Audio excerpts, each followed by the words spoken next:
dejar mi lugar a Iván, que es un escritor muy borracho y desgraciado. Bueno, pues bienvenidos y gracias. Pulque 2x1, ¿no? Y bueno, yo espero, voy a leer esta novela, pero espero que sea inspiradora para mis noches de soledad, ¿no? Desde luego, el cine siempre será un buen acompañante. Y bueno, Pasolini es perturbador y por lo mismo masturbatorio. Gracias. Gracias, maestro Ortega.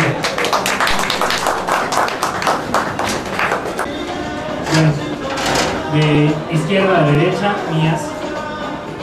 Orlando Cruz Camarillo nació en 1978, igual que yo, y estudió filosofía matemática. Ha publicado el libro de cuentos Borges nunca existió, la novela El último poeta del universo y el libro de crónicas Confesiones de un vicioso, que hoy por la mañana tuve el honor de presentar, es el que estamos dando y dando el día de hoy. Y ese libro es el tratado más completo que existe sobre la prostitución en México.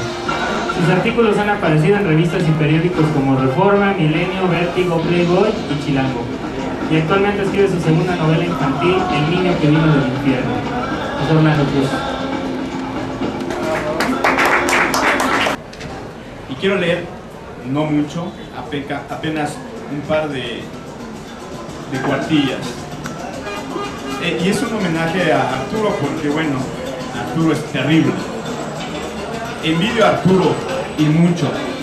Ha sido novio de Belinda y aunque él dice que todo fue un embuste de una revista de espectáculos, yo sé que no es así. A Belinda le gustan los freaks y no es el único motivo por el cual envidio a Arturo. También ha sido manager de Mystica Girls, un grupo metalero compuesto por puras féminas, tatuadas y rudas. Todo un sueño erótico para los que nos gustan que las mujeres nos maltraten. Actualmente Arturo pasea sus huesitos por las oficinas de Playboy, enfundado en una bata de seda y siempre rodeado de un grupúsculo de asistentes semidesnudas. Él las llama sus musas secretarias, administra los contenidos de la revista y lo hace con espléndido tino, claro, salvo cuando rechaza mis colaboraciones. Y está bien que así lo haga. Arturo es un hombre de ética a toda prueba, incapaz de confundir el trabajo con la amistad, el trabajo con el placer. Es así que bebiendo sus respectivos martinis y mirando por los amplios ventanales de World Trade Center, el director de Playboy, Gabriel Bauduco, y el jefe de redacción, Arturo J. Flores, meditan de forma ardua qué mujeres desnudarán próximamente. Y no me refiero a las que quisieran meter en su cama, sino a las que publicarán en la revista. Y enseguida escogerán la locación más adecuada para la sesión de fotos: Playa del Carmen, la Riviera Nayarita, Los Cabos. Pero no solo eso, pensarán en la ciudad a la cual tendrá que viajar Arturo para entrevistarse con las celebridades más afamadas del mundo de la música y del cine, y con las cuales, por cierto, Arturo ha compartido los placeres más elementales, como cuando liberó la vejiga al lado de Janik Gibbs, guitarrista del mítico grupo Iron Maiden. ¿Acaso se puede estar más cerca de tus héroes que cuando meas con ellos? Imposible, o casi, a menos que te los quieras coger. No hay mayor comunicación que en esos momentos, y ambas cosas los ha conseguido Arturo. Y no me refiero a que esa vez, después de mear, se cogió al rockero, no, sino que tiempo después tuvo la fortuna de encamarse con su cantante preferida, Coralillo, y eso fue en una fiesta en Los Ángeles. Su sueño hecho realidad. Y así es Arturo, todo lo que toca lo convierte en sexo. Es así. Qué bueno que no me tocaste. Es así, sabiendo un poco sobre la vida de este perverso autor, que uno puede comprender que escribiera Te lo juro por Saló, una novela que es un tour por el hedonismo más apetitoso del imperio, el mundo del porno. ¿Quién no ha soñado con poncharse a una de esas morenas de nalgas bondadosas? ¿Quién no ha soñado con venirse en los rostros ansiosos de unas rubias insaciables y que por hacerlo todavía te paguen y en dólares? ¿Quién no ha soñado estar en una fiesta en esas infinitas mansiones de Los Ángeles? Claro, no faltará alguna persona que en este momento diga yo no, y asegure que el porno es la expresión más denigrante y misógina del ser humano, además de que le eche la culpa a la chatarra yanqui de todos los males del mundo, incluido la derrota de López Obrador. Y yo estoy completamente de acuerdo con él, pero nunca negaría que muchos de mis mejores momentos en solitario han sido frente al porno gringo. Y no solo eso, sino también he escuchado la música gringa, he visto las películas gringas, vaya, hasta he leído muchas novelas gringas. Y en ese sentido, te lo juro por Saló, es más que una inmersión a las aguas de la pornografía, es un hilarante homenaje a nuestros vecinos del norte, que como todos los imperios en la historia, son capaces de producir lo mejor y lo peor del ser humano. Mitchell y Luke, novios y protagonistas de la novela, ni siquiera se plantean tan choteada cuestión. Como buenos ibaritas y sabios veinteañeros que son, solo buscan hacer lo que más les gusta, cogen de lo lindo, ven pelis, comen palomitas y escriben un guión para cine. Sueñan con ir a Estados Unidos para buscar a Clint Eastwood y convencerlo que dirija su película. Arturo, como buen viajero que es, sabe que muchas veces no importa el destino, sino el recorrido. Por eso, te lo juro por Saló, es una espléndida novela erótica, donde el orgasmo no importa demasiado, sino los caminos que marquen su dirección. Con esta novela, Arturo venga a todos los debiluchos nerd del mundo y hace posible que Luke, un chico de apenas de unos 63 metros de estatura y un miembro más que cuestionable, sea todo un triunfador en la industria de la carne y los gemidos. Para ello, Luke no solo se vale de su buenérrima y siempre dispuesta novia Mitchell, sino también de su retorcida imaginación, una imaginación que nos dice que no hay ni una forma de erotismo que no contenga una dosis de perversión. Gracias. Es director, guionista, actor, director, dos veces yo, ese es error mío, yo puse dos veces pero es que es muy bueno, entonces las dos veces. Es director, guionista, actor y productor de varios corto y largometrajes, así como documentales en video digital y de alta definición, con las productoras Starfleet, 37.2 centígrados y My Plastic Bone. Entre sus trabajos destacan The Smiths is Dead, Cómo desaparecer completamente, un pequeño filme acerca de Radiohead, El humo entre tus manos y El laberinto de las sombras. Y es mi amigo.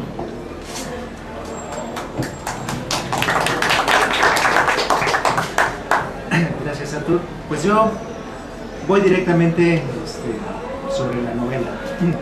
Te lo juro por Saló. Esta novela es una novela de citas. Y como ustedes sabrán, a todos los que nos dedicamos al cine o a la creación artística, y que somos pues, realmente chatarreros de todo lo que tenga que ver con la creación artística, este es un libro de citas, completamente. Entonces me voy a referir al libro por medio de citas también. Alguna vez Artur, en un programa de radio, dijo esto: hay algunos libros que hay que leer con una sola mano, y este es uno de ellos. Y citando también a uno de mis directores favoritos, David Lynch. Claro, citando a uno de mis directores favoritos, David Lynch, Un diálogo salvaje de corazón. Este libro te pone más caliente que el asfalto de Georgia. A mí me encantó. Habría muchas razones por las cuales tirarle puteadas a Artur por este libro. Una de ellas es que a lo mejor el atolondrado de Luke, de tantas palomitas que se han metido junto con Michelle viendo pelis, cuatrapea los nombres de repente, pecado que cualquier cineasta le pondría unos cocos al autor, pero yo no lo voy a hacer. Sin embargo, quiero hablar también de un ejemplo que yo vi en este libro muy reflejado. Hay por ahí una película de culto mexicana que se llama Historias de Desencanto. Esta película iba a ser como una especie de película de culto, la primera verdadera película de culto mexicana moderna, de nuevo cine mexicano. Han habido varias etapas, ¿no? Pero bueno, siempre se le llama cine nuevo mexicano. A mí como cineasta independiente y como escritor de cosas, me molesta mucho cuando la gente, cuando los autores, los que se pretenden ser autores, hacen citas o referencias muy directas, muy particulares al momento de crear una obra. En el caso de Historias de Desencanto, a mí me molestó que saliera Corre Lola Corre, que hicieran referencia a un diálogo de Lost Highway de Lynch directamente, que saliera el clásico también, el diálogo de Taxi Driver,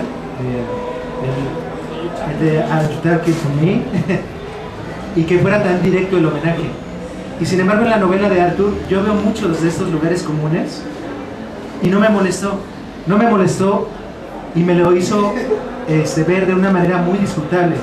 Yo gocé enormemente la novela, me enamoré de la novela, me vi reflejado en muchas situaciones porque como cineasta independiente, pues uno no evita verse reflejado en todo este universo que él crea, y mucho más allá de toda la vulgaridad, el sexo y este sentido retorcido del humor que tiene Arturo en sus obras.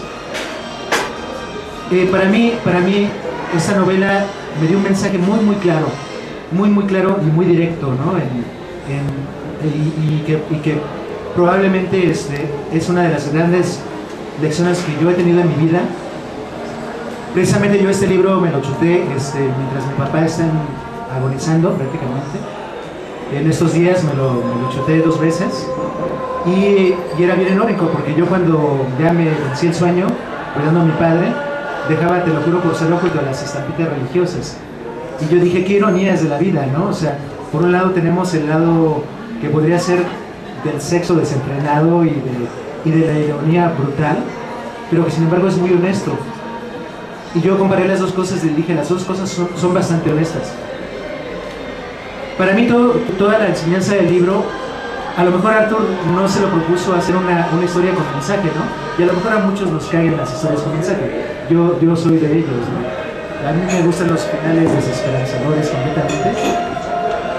El final de Te lo juro por Saló a mí me deja mucho porque bien podría estar hecho por un director de cine tan contundente en sus finales como lo es Peter Greenaway, y me refiero en el sentido de la pérdida, o como un director de búsqueda como Wim Wenders. El final de Te lo juro por Saló, no les voy a adelantar spoilers, pero es muy poético, es muy bello y a la vez irónico. Y a mí la enseñanza que me dejó este libro, más allá de todo lo divertido y de lo caliente que me puse cuando lo leí, me deja una frase del libro: hay que saber perder con estilo. Y como cineasta independiente, y yo te agradezco, Artur, que me hayas permitido estar aquí en la presentación, yo viví lo que vivió Luke, más allá de todas sus macabronerías clásicas de Arturo, más allá de todas sus aventuras, yo viví lo mismo que él. Terminé 2 relaciones importantes en mi vida por culpa del cine y por ambición de seguir en el cine. Y yo debo decir que este libro me enseñó bastante a cómo aprender a perder con estilo. Se los recomiendo realmente. Juan Farías nació en 1976, es narrador y crítico de cine. Ha publicado 2 libros de cuentos y 2 de ensayo. Con el libro Entropía se hizo acreedor al premio Beatriz Espejo de cuento en el 2003 y fue considerado por el Reforma como uno de los mejores de ese año. ¡Qué deshonor, man! Yo también una vez. Ha publicado cuentos y artículos en diferentes revistas y periódicos de circulación nacional como Reforma, La Jornada, Complot, Replicante, Gótica, Generación, el maestro de Repería para Atestiguar, y Playboy. Y ha escrito el guión para 2 cortos que ya fueron filmados. Bienvenido, Iván.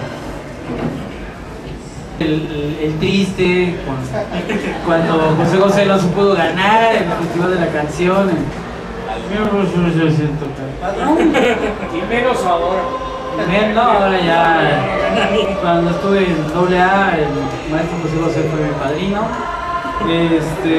Una de las cosas que siempre he pensado cuando he leído a Arturo y que leo a otros compañeros, como por ejemplo aquí el maestro don señor Cuchín, es que la literatura mexicana en la República de las Letras, así como el sumum de la literatura, o sea, Volpi y todos estos que están acá, que escriben letras libres, Sheridan y todos esos, son como personajes oscuros que están escondidos en su casa y que yo lo siento así como Felipe Calderón, que francamente siento Pero que ese nombre no se puede era el que le daban de zapes en la secundaria, ¿no? O sea, Calderón, era el buleado, ¿no? Y entonces todos los demás gandallas aquí como nuestro todos los demás eran los que eran los gandallas, eran los que les daban zapes a Calderón, ¿no? Así,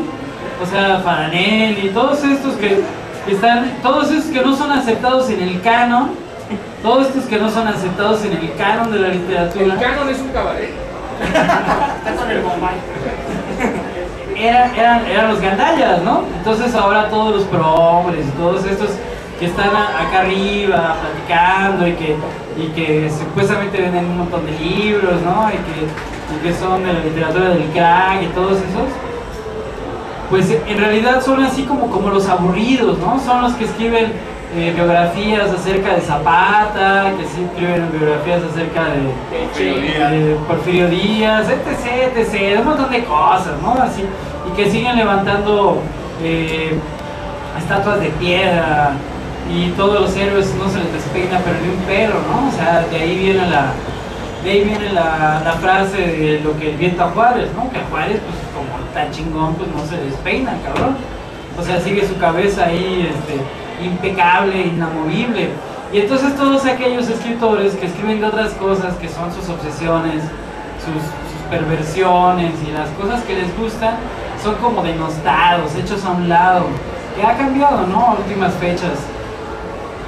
Y pienso, por ejemplo, en un escritor norteamericano que se llama Chuck Klosterman, que tiene una novela que se llama Fargo Rock City, que es una especie como de ensayo, mezcla, donde habla del metal más naco, ¿no? Que es el de Motley Crue, que es así como el metal de los 80, pero que aparte, o sea, no solamente le gusta eso, sino que a través de hablar de estos grupos, habla de la América profunda, ¿no? De los gringos nacos del sur, porque pues, obviamente, pues sí, o sea, Nueva York está chido, supongo, ¿no? Los Ángeles, pero pues la neta, Texas, todo el sur profundo de Estados Unidos, pues están, pues, son bastante nacolones, si no existiría la masacre de Texas, ¿no? Si no existiría todo esto. Y entonces cuando yo leía Fargo Rock City y de repente leía Provocación Nilum, yo dije, bueno, ¿y entonces por qué chingados el Arturo no tiene por qué nadie está pensando en hacer una serie? ¿O por qué nadie está pensando en hacerle un panel? Ah, pues porque el güey no habló de Madero, ¿no? Porque el güey no habló de ningún prohombre, ¿no? Y entonces cuando de repente llego a Te lo juro por salvo, editado por Ediciones B, que ya también es un cambio, ¿no? O sea, no solamente no está editado por el gobierno, sino es editado por una empresa transnacional y malvada que seguramente estuvo con el complot, y que aparte publica una historia de dos clases medieros que yo siento que son chilangos, por todo el contexto, que de repente llegan a la meca del cine, que es Los Ángeles. O sea, no se van ni a Francia, no se van ni al Festival de San Sebastián, o sea, no se van así como a los lugares que wow, donde se hace de verdad cine, no van a Cannes, ¿no? O sea, no se van a Cannes, no van a buscar a Godard, sino que van a buscar a Clint Eastwood, o sea, a Gran Torino, o sea, van a buscar a Harvey el Sucio, ¿no? O sea, la representación más pinche republicana de Estados Unidos. Y entonces yo dije, fuerzas, yo por eso soy fan.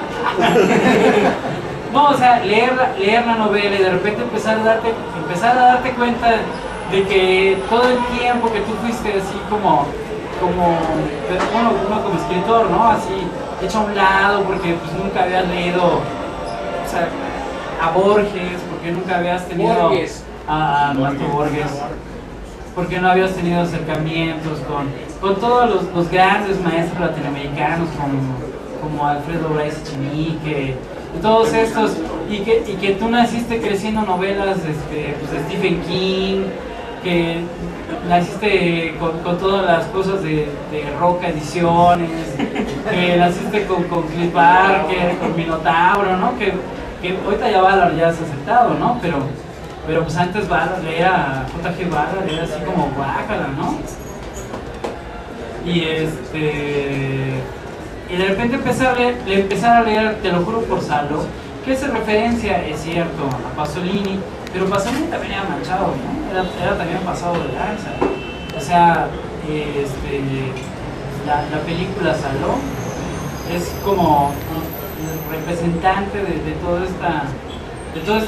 toda esta cochinada, de todo este cine no aceptado, sucio, digo, para muestra cómo acabó Pasolini muerto, ¿no? Perseguido por un régimen italiano, ¿no? Verdaderamente fascista. Y ahora lo que pensamos que es fascista, pues en realidad son nazis, ¿no? Pero los fascistas italianos y estos dos personajes que son entrañables, ¿no? Luke, que ni siquiera tiene nombre, como de repente pasa en algunas otras novelas, como El guardián entre el centeno, que tú te vas enterando del nombre o le vas poniendo el nombre que tú quieres, y que aquí es nombrado, no solamente el personaje es nombrado por uno de los inmigrantes que más odian los gringos, ¿no? Que es un cubano gusano, de esos güeyes que llegan y se adaptaron inmediatamente al neoliberalismo y lo aceptaron y empezaron a moverse, y que aparte el fantasma que está detrás de toda la novela siempre es Paris Hilton, ¿no? Es una cosa que dices, sí, o sea, fuerza, o sea, Arturo sabe lo que está pasando, Arturo sabe que detrás de esto está lo que no queremos aceptar, que somos una generación de mexicanos educados por la televisión, de mexicanos educados por los blockbusters gringos, y que todo nuestro nacionalismo pues, hace aguas en cuanto llega el blockbusterazo del verano, o que en verdad idolatramos más a Tim Burton que al Indio Fernández, que queremos más que queremos más a directores gringos como por ejemplo Clint Eastwood, que ha marcado más nuestra vida, nuestra infancia, nuestra adolescencia, todas las películas norteamericanas, que lo que nosotros podríamos llamar de nacionalistas. Entonces en esta novela se ve, pero es como un trasfondo, es como un contexto que te deja llevar, que te deja transcurrir por un montón, por infinidades de ideas, de personajes que uno va reconociendo porque tiene los mismos contextos, que Arturo, ¿no?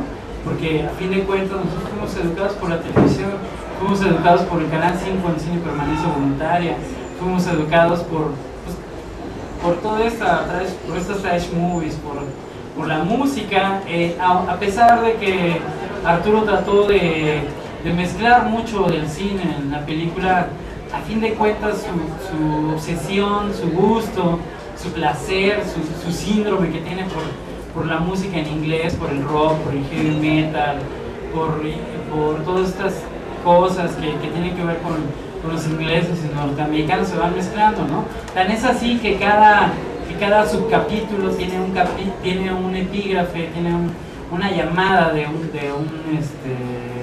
algún grupo que va desde Sonic Youth hasta las cosas más conocidas, ¿no? que nosotros tenemos por acá, y es empezar a leer y no terminar, y es empezar a leer y encabronarte con el personaje que en realidad no existe, ¿no? Y que estás diciendo, no, güey, ¿cómo va a ser esto, no? Y es aceptar que en realidad uno tiene obsesiones y relaciones contrarias con tu pareja, que a la vez uno es mocho, porque el personaje es re mocho, re machín, ¿no? Pero que poco a poco va allá, pues, a fin de cuentas en Estados Unidos, pues te tienes que evitar esas cosas. Va aceptando que sí le gusta ver a su chava teniendo sexo con otros, ¿no? Que va aceptando que un venezolano gigantesco le dé caña a su chava, ¿no? Y que todas esas obsesiones donde va saliendo el santo, y que aceptan ser Mexican Curious ahí, ¿no? Hasta se cambian el nombre, salgan a la luz. Para mí la novela a mí me gustó mucho, la disfruté mucho. No paraba de leerla, era de esas novelas que deben tener ruedas para llevarlas de todos lados, y sé que obviamente pues no va a tener una crítica favorable Nexos, no tener una crítica favorable en estas letras libres. ¿Qué onda, Carla? ¿Cómo estás? No tener una crítica favorable en estas revistas así que van a ser detrás, pero que yo creo que el público, la respuesta, los forwards, los I-likers en Facebook, los I-likers en su blog, van a empezar a menudear y va a pasar como le ha pasado con sus otras novelas, ¿no? Arturo, con sus otros libros, con sus otros textos que van a tener lectores, que van a tener muchas cosas de donde es. Y pues bueno, ya se quita infinitamente, pero queremos oír a Arturo. Gracias. No, queridos amigos, muchas gracias a todos por haber venido. Sí, efectivamente tiene, y me di cuenta demasiado tarde, ratas en cuanto a los datos exactos. Pero sucedió una cosa que igual es como consuelo de tonto o de loco. Pero una de las figuras, o una de las musas o musos, a partir del cual está escrito, te lo juro por Saló, es un director de cine que a mí me encanta, que es Ed Wood Jr., que es honrosamente el peor director en la historia del cine. Todas sus películas son una basura y por eso pasó a la historia. 2 años después de su muerte fue distinguido como el peor director en la historia del cine.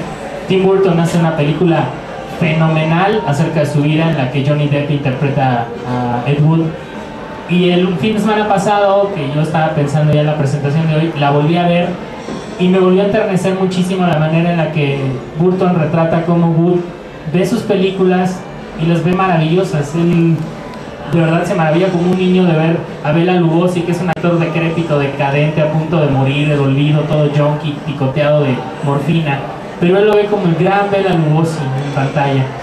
Y bueno, creo que el fantasma de Ed Wood se metió por ahí y me hizo la jugarreta porque lo peor de todo es que pues son películas que sí, porque yo disfruté ver a Jennifer Connelly sí, Jennifer Connelly, ¿no? En el final de Requiem por un sueño, ¿no? Haciendo un performance erótico para conseguirse otro piquete de heroína. Pero bueno, ni modo, las duendes de la imprenta me la jugaron. Son pequeñas minutos y pues donde quieras que estés, Ed Wood, te lo agradezco. Lo bueno es que el jurado no se dio cuenta, ¿ves? No, nada, yo por eso invité a un cineasta y medio de los literatos. Yo sabía que a los literatos les iba a gustar mucho, pero yo quería que el cineasta se diera cuenta de eso y además me siguiera. Ese es el chiste, ¿no? Bueno, y yo también escribí un texto. Desgraciadamente yo elegí no hablar de la parte sexual de Saló, que es lo que más me han preguntado últimamente. Yo hablé de mi texto está bastante cursi, se llama Esta es mi venganza. Cuando era niño, mi mamá trabajaba en la Cineteca Nacional. Para ser honesto, no recuerdo si fue antes o después de aquel célebre incendio que el pasado 24 de marzo cumplió 30 años de haber consumido buena parte de la Catedral Mexicana del Séptimo Arte. El camión escolar me dejaba en la entrada y uno de los empleados de intendencia, que era amigo de mi madre, me ayudaba a cargar mi mochila hasta la oficina de la directora, una señora llamada Imelda, a quien mi progenitora servía como asistente. Las 2 horas que aún faltaban para que concluyera la jornada laboral de mi mamá, las invertía yo en andar de vago. Ahí comenzó a germinar mi vocación periodística. Meterme en lo que no me importa se convirtió en una adicción. Tendría yo apenas 7 u 8 años cuando entré a una de las salas mientras se proyectaba una película en blanco y negro de la que no recuerdo nada. Sin embargo, cuando cierro los ojos, regresa a mi imaginación el silencio de panteón que flotaba como una nube sobre la sala y los personajes descomunales que se paseaban en la pantalla. Aquel era un universo demasiado grande para que me cupieran los ojos. El día del niño, mi madre me llevó a una función especial en la que proyectaron La historia sin fin, versión fílmica de la novela de Michael Ende.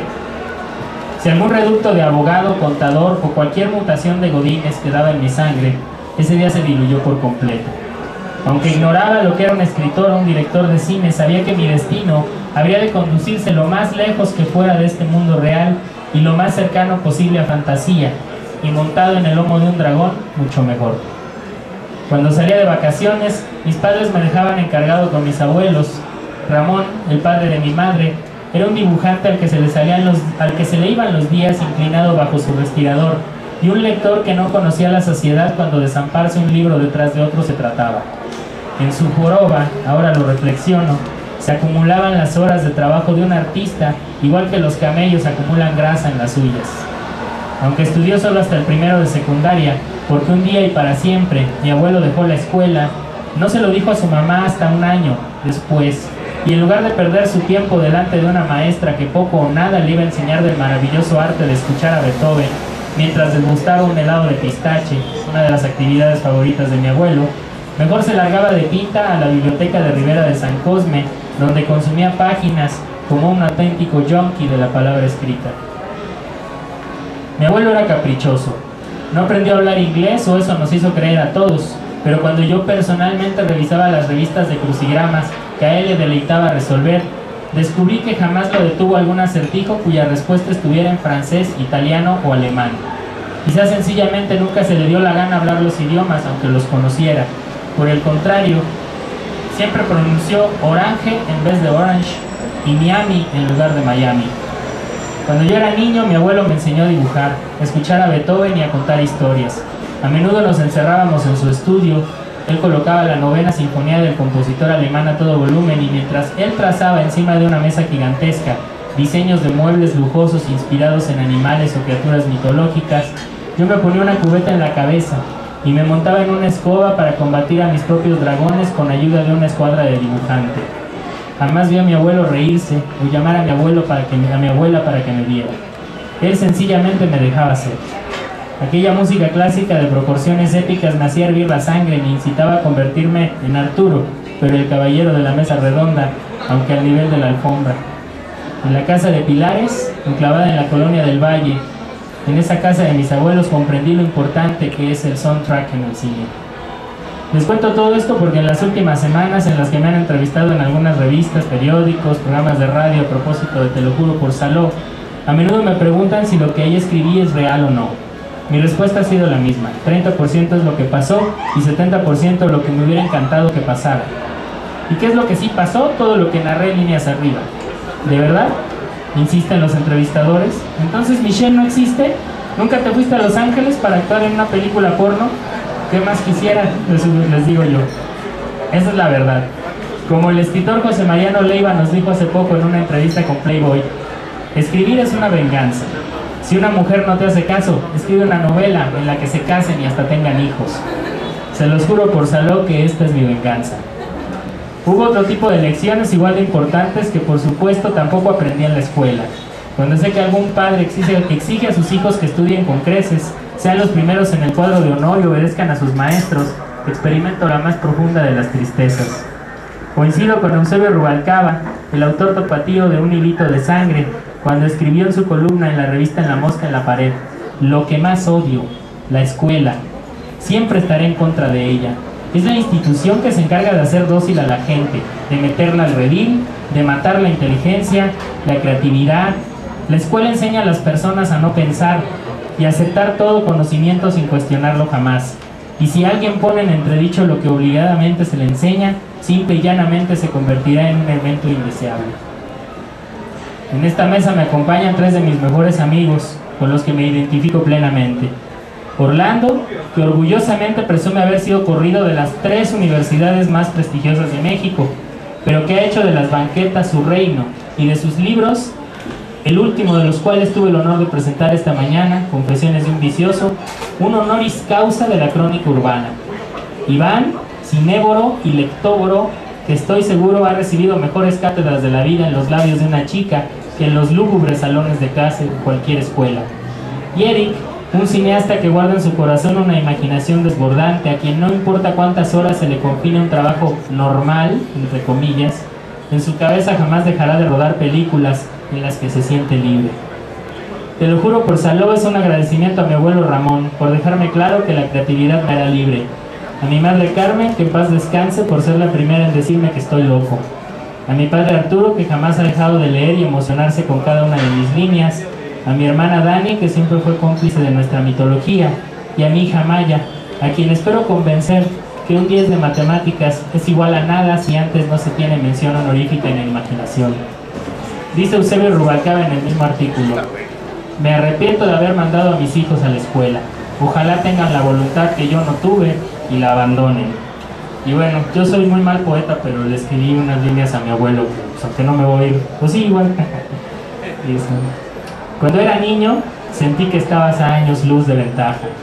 y ahora que ya no estás, te alcanzo a mirar en el horizonte, con tu joroba de ermitaño y la nariz de rinoceronte blanco. La muerte no te detuvo, sencillamente decidiste esperar para enseñarme a ser un rebelde también en el otro mundo. Gracias.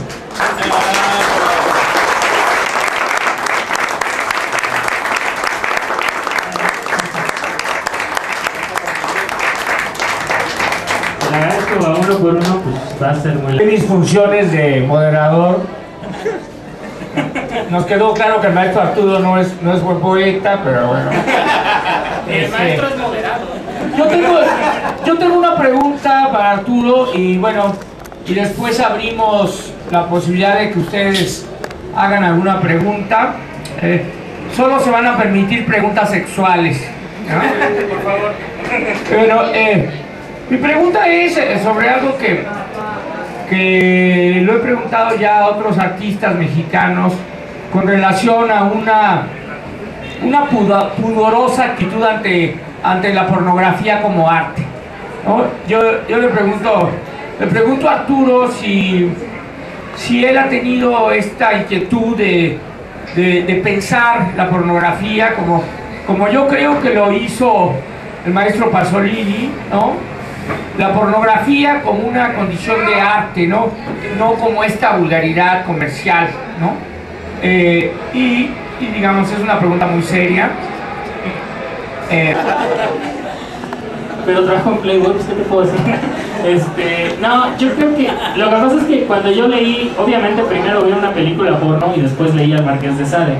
Pero cuando leí al Marqués de Sade, a Batalé, ¿cómo se llama? Teresa Filósofa, y después vi una porno, pues como que dije, pues, ¿cuál es la diferencia, no? O sea, siempre he sostenido que, digo, independiente, la diferencia quizás es que el Marqués, que Teresa Filósofa, La historia del ojo, todas estas novelas que se leen a una mano, efectivamente. La diferencia es que el discurso que de repente cuela, político, social, filosófico, o sea, a mí me encantaba, por ejemplo, creo que es en Justina y Juliet, de repente, no sé dónde están las escenas porque son muy paralelas, pero hay una escena, alguna de las dos, en las que todos los libertinos están teniendo una orgía descomunal. Después terminan ya todos satisfechos y se ponen a comer mucho, empiezan a llegar los sirvientes con muchos platillos y entonces viene la orgía de comida, pero mientras comen empiezan a tirar discursos contra la religión, contra la política, contra el Estado francés, bueno, en ese momento contra la monarquía francesa, ¿no? Y... no, del Marqués, de Justino, de Juliet, no recuerdo cuál de las dos. Y entonces dices, bueno, esa es como la diferencia, porque en cuanto a llamar a las cosas por su nombre, o sea, yo me acuerdo que cuando leíamos en la universidad al Marqués de Sade, me daba mucha risa leer que decían los personajes, por los huevos de Cristo, ¿no? O sea, ese tipo de frases. Pero en el fondo, creo que el problema con la pornografía, no creo que sea, bueno, puede que sea arte, no sé, es muy subjetivo cada quien. Lo que sí creo es que es cine fantástico. Y en la medida que lo veamos como cine fantástico, pues lo vemos divertido. El problema es que se le ve como si fuera realidad y no es realidad. El argumento, cualquiera que haya visto una película porno sabe que el argumento normalmente es, va caminando un tipo por la calle, se encuentra con una tipa en la calle, no sé, hay un mínimo de trama, quizás el cuate es policía y le saca una infracción y la chava le ofrece sexo a cambio de que no le ponga la infracción. Y lo que sigue ya es puro sexo. Eso pasa ¿En dónde dejas entonces el último trago en París? No, bueno, pero es que esa es una película con muchísimo más trama. Estoy hablando de la porno vulgar que dura media hora y que se trata de eso. Que se ve en los hoteles del Paso, dice el primo de un amigo. Exacto, esas. Pero esa es un universo fantástico porque en los libros del Marqués pasa lo mismo. En el libro del Marqués está el sacerdote, porque además le encanta poner a fornicar a los sacerdotes. Entonces está el sacerdote, llega la monja, platican dos cosas y las siguientes 25 páginas es sexo. Entonces realmente pues es lo mismo, ¿no?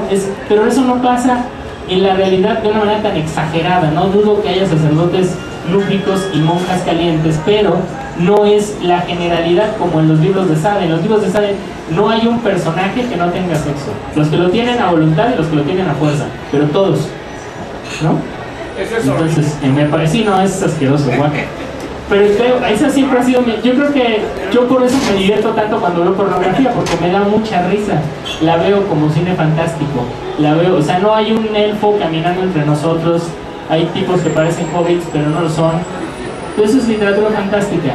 Y también el porno debería ser visto así, sería más divertido. Que sí hay todo un discurso de tratar a la mujer, porque sí es cierto, la pornografía está escrita, dirigida y filmada desde la perspectiva de los hombres. Eso no lo pongo en duda, pero pues también hay muchas otras cosas que están escritas, pensadas, producidas desde el punto de vista de la mujer, ¿no? O sea, ¿y tu novela en dónde se inserta? mi novela yo creo que pues a fuerza tiene que estar escrita desde la perspectiva del hombre, porque soy hombre. Pero, pues no sé, es que no me pongo a pensar en todas esas cosas. ¿Alguien? Lo que es cierto es que tiene una dosis de sexo pues bastante imaginativa, que tiene una parte... A mí, bueno, hay una sección donde de repente se empieza a volver el director más chingón del sexo, porque empieza a mezclar cosas así como de Alfredo Becker, así como de películas del santo. Pero en realidad es una novela que hace como una radiografía de cuáles son como los deseos de la clase media urbana de México. O sea, más que nada es eso, ¿no? O sea, qué es lo que desean, qué es lo que quieren, qué es lo que les gustaría que pasara. Y entonces ahí pues se solaza en esas cosas, ¿no? Y que aparte todos estos gustos que queremos, que exigimos, ¿no? Porque queremos vivir como en California, queremos vivir así, el DF en lugar del lago, en lugar de tener el bordo de Xochiaca, pues tuvieron una playa, ¿no? Pero bueno, pues tenemos el bordo de Xochiaca y en lugar de güerotas en bikini, pues tenemos cadáveres ahí flotando. En realidad lo que pasa en la novela pues es eso, es así como un deseo de que las cosas salgan bien, y al principio salen bien y después no salen bien. A los personajes pues les va cayendo los sándwiches de realidad que decía Ginsberg, ¿no? Yo creo que en el caso de Arturo es muy relativo, bueno, más bien es erróneo completamente tratar de ubicarlo en un género. Lo que sí sé es que Arturo tiene una carga de erotismo bárbara. O sea, yo realmente hubo momentos en los que verdaderamente visualicé a las mujeres de las que habla, y sobre todo a Coralillo. Coralillo es una parte de la novela que a mí me dejó verdaderamente impactado, o sea, todo este rollo. Y cómo termina cada parte como una especie de cortinilla. Recuerdo mucho la película Historia de Lisboa de Wim Wenders, sobre todo en el prólogo, que empieza como un gag y termina con una cortinilla en forma de círculo. Yo lo visualicé mucho de esa manera. Para mí la novela de Arturo, más que ser una novela erótica, es como un pastiche, como decía Iván, de muchas cosas y de muchos deseos. Es como que de repente destapas tu mente y es como que todo lo que tú quisieras en un momento determinado fuera, pero que al final de cuentas termina por no ser. Ahí radica, yo creo, la verdadera contundencia de su final, porque el final para mí fue como un desencanto total y absoluto. Es como cuando ya te veniste, que ya no queda nada más, la fantasía llegó a su clímax y termina dejándote una sensación, sí de satisfacción, sí de aprendizaje, pero también de vacío. Yo te voy a responder con un lugar común, así absoluto. Las buenas novelas, y esta es una excelente novela, no las puedes clasificar o encasillar. A mí particularmente, por ejemplo, el inicio me pareció una novela de iniciación. Posteriormente se volvió una novela aspiracional, ¿no? Ruda entre lo fresa, y siempre se mantuvo en esa tonada del erotismo siempre, porque son los chicos que hacen lo que más les gusta, que es coger, ver pelis, comer palomitas y soñar, ¿no? Y en ese sentido yo creo que eso pasa en las buenas novelas, en las que no te importa encasillar, sino en las que disfrutas el camino. Y sí, puede haber un final donde los personajes terminan frustrados, que por lo regular así terminan todas las novelas de iniciación, y las aspiracionales no tanto, pero bueno, en ese sentido pues yo creo que aquí lo sabroso, como toda buena acogida, no es el orgasmo, no es venirte, sino el preámbulo, ¿no? Eso es lo más chingón, en este caso es la lectura. Ya al final es lo de menos, ya sucedió. El lenguaje, porque ya se han puesto cuenta de lo que sí estamos sudando, pero por la luz. Ok, bueno, pues muchas gracias por haber venido, los quiero mucho.